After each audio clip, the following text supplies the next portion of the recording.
get to our final guy, Lyle. Logan Gilbert. I'm going to be honest. I was looking at Logan Gilbert. I'm trying to, with all these guys, I'm trying to review their season, trying to find, what else can he do? What's he been working on? The only thing I could come up with Logan Gilbert is the only thing left for him to do is win a Cy Young. You kind of took the words right out of my mouth. That's why I was hoping you'd let me lead with this one, because while I'm doing our homework for this episode and doing our prep and I'm going through all of Logan's stuff, I'm looking up and down and saying, all right, where can he take a jump? What does he need to get better with? And basically I come away with, I ain't got much. Like, whatever you just did last year, take all of that and do it again. Like, just do it again. If you want to really pinpoint some things and nitpick some things, we can. Another guy that could throw a little bit better on the road, which we've talked about, and that's going to be a storyline. He also didn't have as great a second half as he did first half. His ERA in the second half was 4 compared to the 2.5 in the first half. So if you want to say, I'd like to see Logan sustain a little bit more of what he did in the first 3 months of last year throughout, totally reasonable. And that, to your point, would be along the same lines of how he goes and wins the Cy Young. He doesn't have to be 2.5 all year, but if he puts up a 2.5 in the first half and a 3.4 in the second half, that's a lot better than a 4. But aside from that, when you look up and down, there just ain't much. Like, you're trying to find the weaknesses, and he's gotten to the point where he's worked on so many things and gotten so good, there's just not many weaknesses. You're talking about 4 great pitches that he has. He throws more than that, but he's got 4 really great pitches. Doesn't walk guys, gets strikeouts, gets chase, is an innings eater. He threw over 200 innings last year. You know what I wrote on the last line here? Why the hell have the Mariners not given him the money he's worth yet? That's a great question. Like, if there's one guy in this rotation to be extended, at least right now, I don't even think it's close. It should be Logan Gilbert. Because not only does he feel like he's the most sustainable, but he just continues to get better and better and better. He's a goddamn workhorse is what he is. That's an old school term, Lyle. Yes. He's a bulldog. He's going to go out there and he's going to throw his arm off. Which is funny that you use that term for the dude who's essentially a mad scientist of a pitcher and about as new school as you can get. He's pretty new school, and it reflects in his evolution as a pitcher. And I mentioned you mentioned the deep repertoire he has and the 4 excellent pitches. And the fact none of those pitches, not any one of his pitches, Lyle, that he threw last year, produced a negative run value. None of them, not even his worst pitch, had negative run value. Absolutely insane. And thinking about just the arsenal he comes at you with, it's 100 miles an hour with 100th percentile extension bearing down on you. He's got the sinker that he can throw at the front hip of lefties now that'll come back in on the inside corner or on outside to righties. He's got the splitter against lefties, which is one of the best pitches in this rotation, one of the best pitches in baseball that fades away to lefties. Notice, this is what we were talking about with Joe Doyle earlier. Logan lowered his arm angle a little bit this year, and he says that really helps splitters get a little bit more horizontal action. Logan Gilbert's splitter has some decent horizontal action to it as it fades away from a lefty hitter. Oh, by the way, he's got a slider, the pitch he now throws more than any other pitch in baseball, and is devastating to righties. And he's got his fastball. Like, what are you supposed to do?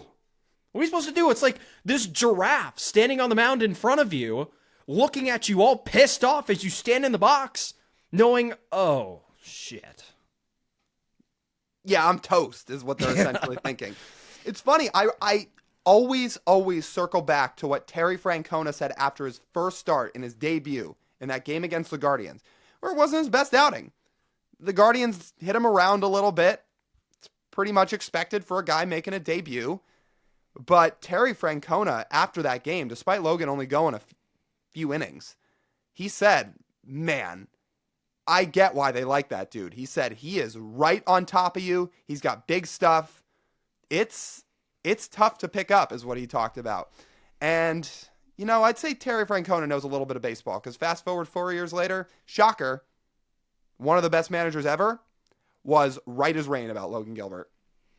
This dude, he was probably a few homers given up away from being front runner of the Cy Young with Tarek Skubal. Like, the difference between those two really was Scooble gets some more ground balls and subsequently gives up less home runs.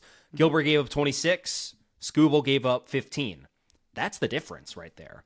Like, Gilbert gives up some fly balls. He gets hit a little hard. That was the big thing against him early in his career, and he still got hit decently hard this last year. But, man, he did almost everything else extremely well. And for that reason... So the only thing left for him to do, Lyle, is to turn into, like, find ways to turn into a sinker baller when it matters the most. Sure. And again, all that combined, for that reason, he still finished 6th in Cy Young voting last year. So still really, really, really good. I'm fascinated to see if he can take yet another jump this year. I certainly wouldn't put it past him because he never settles. Let me reread the list. Logan Gilbert, Brian Wu, Clayton Kershaw, Dave McNally, Luis Tiant, Sandy Koufax, Satchel Paige.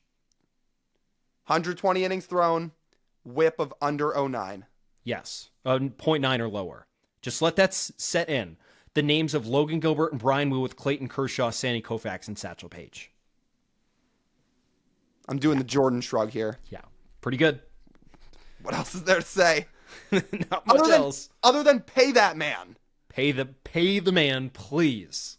Yeah, what does Big Papi do on those Fox post-game shows during the playoffs when somebody's a pending free agent?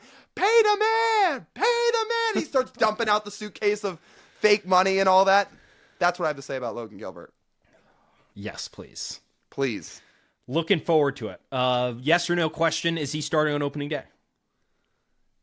The closer we trend to it, the more I'm leaning to it. Yes. I agree with you. I feel like Castillo's odds were way better early, but the later it gets, I think Logan's odds get better. Yeah. Again, not that it's going to make some huge difference, but Castillo already did get paid. If you want to just try to show Logan as an organization, hey, this is what we think of you, it's just one nice little extra thing to show him and say, hey, you're starting opening day. You're our ace. Again, it's all now that's not going to be a reason for Logan to say, oh, they let me start on opening day. Well, let me actually take a $5 million pay cut a year to stay with the Mariners. No, that's not what I'm saying. You got to pay him his money that he's worth. But it's still a nice gesture. And if you math it out, it's the first 2 spots in the rotation get 2 extra starts a year than the back 3. Mm-hmm. Quick math. But things get jumbled up during the year anyway. With it does, but the first spot in the rotation, just based on 162 games, will get more starts than everyone else. Right. So that's what you should consider. Sure. It's a hell of a rotation. Mm-hmm. Be nice if they had some supplementary offense that they added this offseason. Sorry, we're not going to get into that. My bad. I almost made it. Yeah. Hey, we previewed the offense. You had your chance. I did, but we were just talking about individual players, and this just got me to start thinking about this pitching group again. It's like, man, best in all baseball, and yeah.